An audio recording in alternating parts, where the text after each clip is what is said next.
Sing Along is a short film musical about Steven, a 14-year-old boy who is mildly agoraphobic. He doesn't like speaking, he avoids interaction with people. He's not your typical outcast that he telegraphs any abnormalities, but when he's uncomfortable, he stutters. So he's not always stuttering when he's around his mom or someone's being mean to him, he's very articulate, but when he's uncomfortable and feels put upon, he breaks into sort of a stutter. And because it comes and goes, he can't predict it. So it's not something that he can actually fix because it's not a prominent handicap. It comes in at times of nervousness. But he wants to be a Broadway star, which opens up this whole issue of, well, you could break into a stutter at any moment, so who's to say that you should be on stage for a paid audience? And he's told that this is debilitating enough that he should not pursue his dream. But the thing is, the film tries to take the viewpoint of the idea of being artistic as something that's inherent and not premeditated, and so it's not something that can be compromised. If you are artistic, you will start seeing the world as a musical. You'll start writing in your head. You'll see things as a potential movie. You'll feel like you're in a story consistently without intentionally doing so. And so for him, because he sees the world as a musical, because he sees the world as music, a potential story, we start seeing his sort of fantasies of ways to sort of distract himself and amuse himself throughout the day that ends up getting him in trouble when he does it in class and he doesn't pay attention, and he does it when he's tutored, and throughout the day it's just easier for him to see the world as he wants it to be more so than as it actually is. And he's told to turn that off and shut it off, and that's kind of the film, is whether you can compromise something that's inherent, and if you do, what kind of a person you end up being if you're not what you naturally are organically. And if you cut off your imagination, and if you cut off your tendency to dream and create and build upon these ideas that you have, what are you left with? Are you still yourself if you're shutting it off for the sake of not having to explain it anymore? And so it's very much the story of anyone who's artistic in a world where people tell you to do something more logical for a living.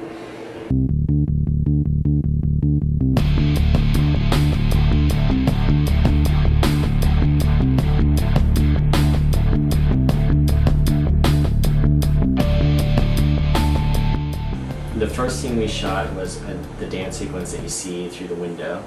We didn't have any playback system, so we just had an iPod and a little dock, and that's how we would play back the music. And we filmed outside, and there was a bunch of acorns that actually fell down and hit everybody in the head. So our very first shot of the movie was involving everyone screaming as they got hit in the head with very hard acorns. And then we did the scenes with Heidi in the classroom, where Kathy said not paying attention. We did the hallway where Remy and Cass ask him what his grade is, and we did some other stuff in the hallway with the students. And then at night we did the scene where Heidi gives him the test back, and our very first take, she stops the scene because she says something's on fire, and it turns out one of the lights that the gaffer had put up there had caught fire. And for the rest of the evening, people kept coming in and going, "It smells like marshmallows. It smells like someone's roasting marshmallows." So that was our very last scene of the day. So I met the actors for the first time 2 days before we started filming. Some of them I met for the first time. And what I did is I ran through the whole dance number for Sam's song in the lobby of this hotel. There was a lot of people around, and I didn't really care because I was just focused on, showing the dance and getting the movie in production. And so I did the dance in front of like everyone, and they all just turned and watched, not quite understanding why I was dancing. And so when we got to set, I just repeated the same thing I had shown Sam, but the difference was now we actually had the environment that he'd be dancing in. And I actually didn't know what the set would look like until I was there, so I didn't know how to choreograph what I had created in that space.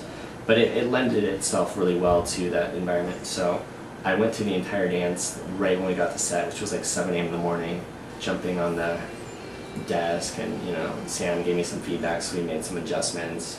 At one point, Heidi was supposed to stand up in the front, and he was supposed to interact with her without her realizing. But then we realized it was redundant because Remy and him did the same thing at one point. So the morning was spent doing Sam's musical number, and then we broke for lunch, in the cafeteria set, and then we used the cafeteria set to do Uzo's number. We only had 4 hours left to do all of the cafeteria sequences, which included the scene where Miles can't articulate what he wants to eat. So that was done first, and then we had just a few hours to do Uzo's song. And originally the song, and if you look at the storyboard you'll see this, but the idea is that everyone's kind of dancing subconsciously to the music around him, and he's like flabbergasted at the fact that people are acknowledging that he can hear music without actually acknowledging it. But we ran out of time, so it ended up just being, oh no, they all disappear and now it's just Uzo and you alone. Which no one knows the difference, but you know, it's funny to change everything on the fly last minute. So Uzo and I, right after we finished lunch, we had gone to her number and we used the cafeteria set to kind of figure out the points of where she'd be standing and the kind of movement she'd do. And she picks up on those things right away. She's, you know, she's been on Broadway, she's very good at those kind of things. And so she went to the number, we did one rehearsal and everyone applauded at the end because she nailed it. She didn't have any, you know, flubs or anything. And I was like, damn, we should have recorded that. So when we started rolling on the next take, it was identical to the first, which was kind of nice that, you know, I didn't feel like I'd missed something by not rolling during rehearsal because the first take ended up being just as great. And in the movie, that one take that she did the very first time we were rolling ends up being the entire sequence. We used the entire first take, all done in one take for that musical number. There were no insert shots.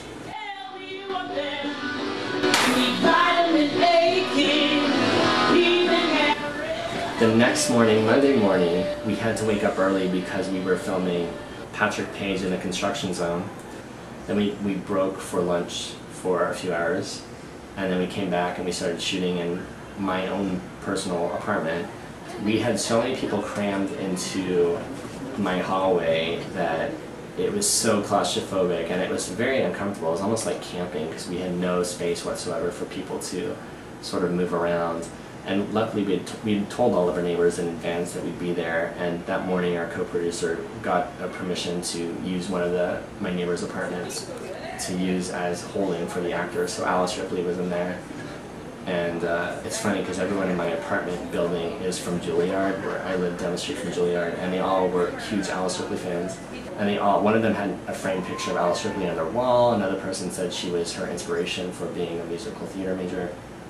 And then she ends up in the apartment of like two frat guys who don't know anything about musical theater at all. It's just kind of convenient. You don't kind of want her in a place where she's going to be gushed over. So we filmed the bedroom sequences here, the scene with the desk was here.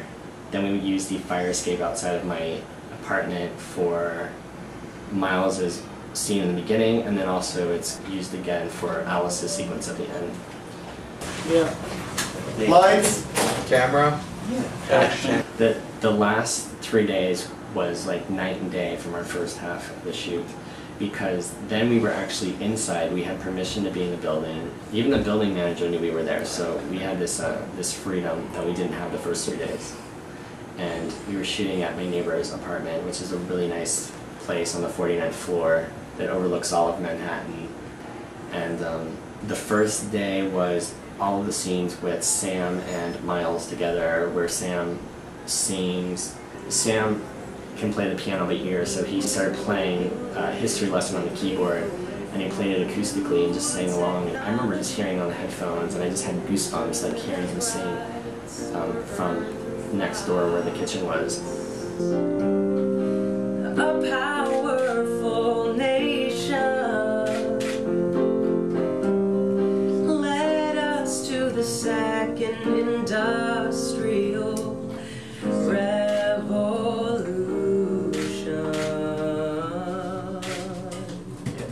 So many people have to use auto-tune and things, but with him it was just pure unadulterated talent. And you could hear it live in person when he started singing. It was really cool. And then I cut the scene because it slowed everything down, and it gave away sort of the fun of the musical number of the next scene after. So I'll probably release it as a deleted scene, so don't worry. And then the 5th day were all of Alice's scenes in the apartment. So it was her with the note where she gets the disciplinary notes, and then it was her in the hallway when she starts singing the song at the end where she's listening from behind the wall, and then also the scene with them on the bed was the last scene we filmed that night. And I originally had this elaborate plan to have them constantly move, so there'd be activity in the scene. So one person would stand up, and the other person would sit down, and they would stand up, and then the other one would sit down, and there would be constant movement. So that as they were having this conversation, you weren't getting bored with all of the dialogue. But their performances were so great that I realized they could just be completely seated the whole time, and it would still hold your attention, which was not something I accounted for. But when you use people from the theater, you get that kind of performances, so it was a fun surprise. We wanted to film the Wicked stage door, so we all rushed over there after we filmed on Tuesday, I believe. We got permission from a bar to be filming from across the street. We waited an hour, but there were no fans waiting, so by the time the actors were leaving, there was nobody for them to sign, so they just took the barricades away and left. And we were like, no! All of us were just standing there like waiting for something to happen, and it never manifested. So then the last night of the shoot, that was the last shot that we needed to get, and we were like, we need to make sure that they come out the stage door. So first, when the barricades were set up, I had everyone on the crew that wasn't needed behind the cameras go on the other side of the street and pretend they were fans. And then just for safety, I got our makeup artist, Dee Dee Dawson, to pretend she was playing Glinda in the show.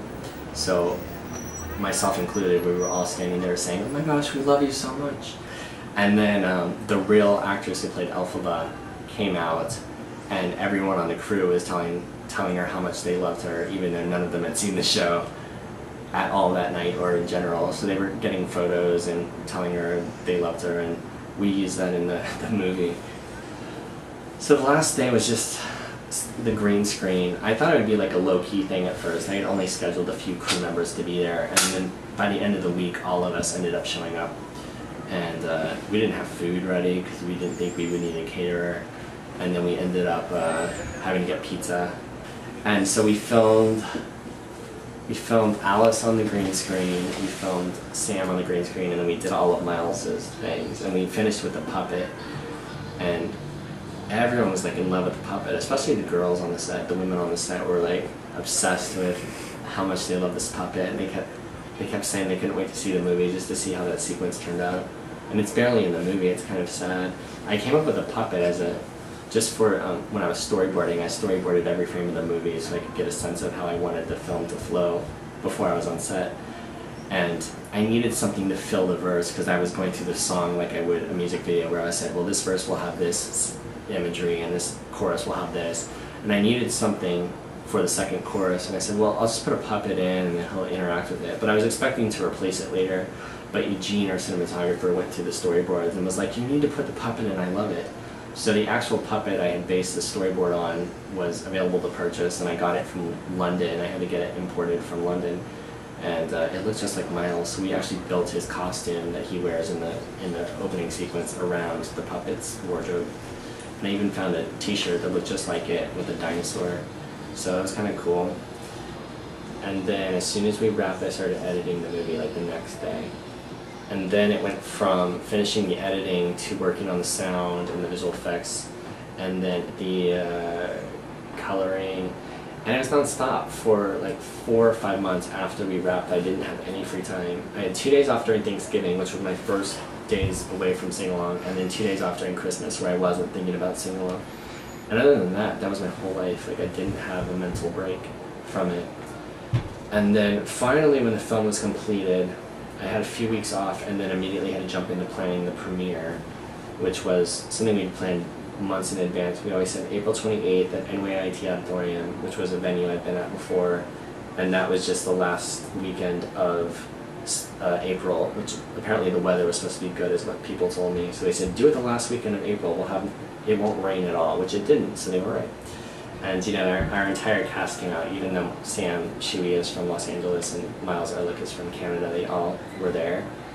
And Broadway.com covered the event, and Paul Wontorek, who is the CEO of Broadway.com, was our moderator for Q&A. It was just kind of cool because it was, you know, unfortunately the last time all 9 of us will be together, the entire cast and myself, because we all live in different areas, so we're never really going to be in the same place again. So it was kind of a nice way to kind of commemorate something we'd filmed 6 months earlier.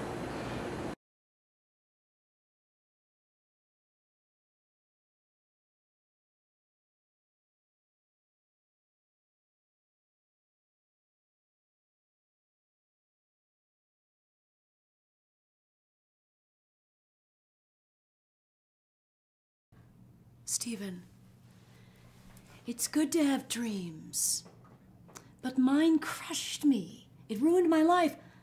I never learned how to do anything. I don't even know how to fix lights. Sorry guys, sorry guys.